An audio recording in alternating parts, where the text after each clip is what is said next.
I'm going to show you how to turn on Do Not Disturb for a period of time. And the good thing about it is that once this period of time is over, you don't have to come back and turn it off again. It will be disabled automatically. And no, guys, generally once you're using Do Not Disturb, you're doing a swipe from the top down and expand the options here, and you will see the Do Not Disturb. You're turning it on, right? And then once you're finished with it, you're turning it off. But as the video says, I'm going to show you how to basically set this up so that you don't have to come back and turn it off by itself. So how do you do it for a period of time? Just simple swipe up and open up your settings here and tap on notifications.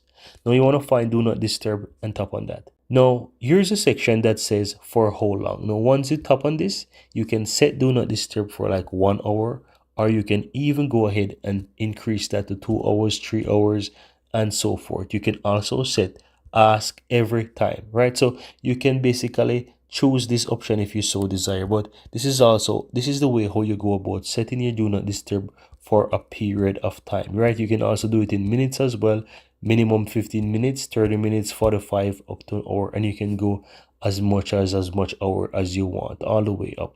And that's how easy it is, guys, to set your Do Not Disturb for a period of time. Now if you'd like to learn more on how to manage your schedule with Do Not Disturb, go ahead, let me know in the comments below, and also hit that subscribe button so that you'll never miss out when I release future videos just like this one. Thank you very much, and see you next time.